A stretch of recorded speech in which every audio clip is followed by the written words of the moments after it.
CNBC, CNN, Forbes, Harvard Business Review, everyone's writing about it, talking about it, interviewing experts about it.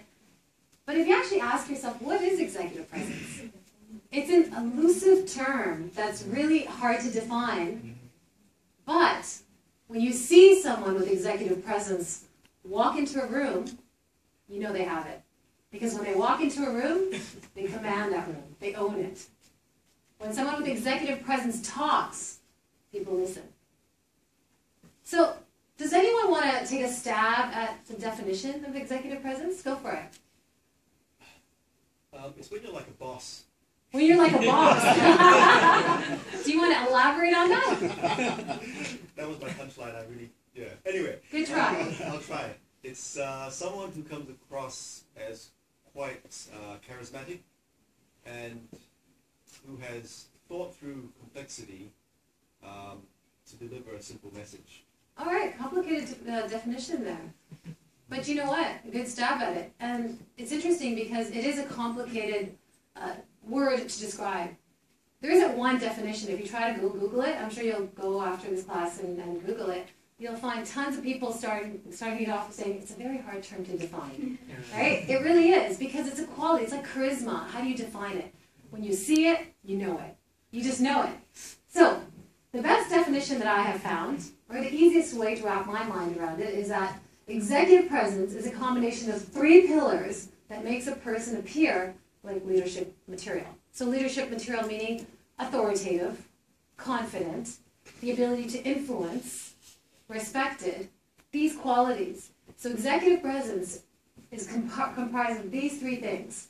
The ability to project gravitas. Gravitas, we're going to get into this in detail, but this is a word that represents confidence, someone who's calm under pressure, someone who is decisive. Someone with executive presence also has a very strong communication skills and also looks very polished and professional. So this is a little framework to wrap your mind around it. 3 pillars. All right. So why is executive presence important?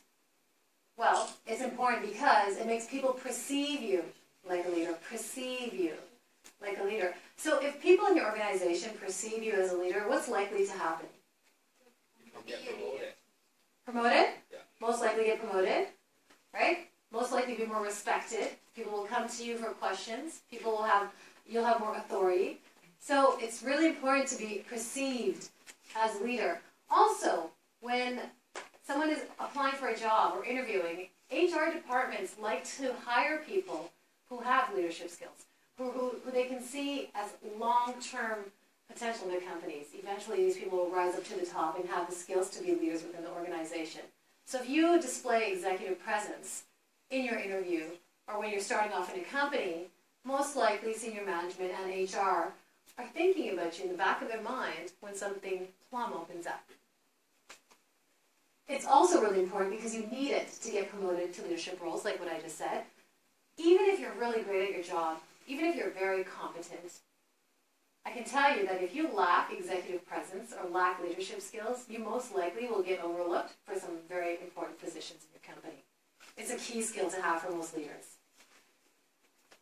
All right, so executive presence also helps you influence people and drive results. So people with executive presence are respected. People will listen to you because they respect your opinion. As a result, you'll be able to get your point across and drive results. I'm sure this happens in class as well. You know, when you have group assignments and you have one person that takes charge and that's leading the group and everyone else is listening and following, that person can sell an idea and everybody will get on board. Well, that's what happens in a company as well. So if you have that executive presence, that leadership quality, you're most likely able to sell your ideas and therefore drive the results that you want. And finally, it distinguishes you from your competition. It gives you that X factor. You know, you need something that's going to make you stand out from the rest, and that's what executive presence does.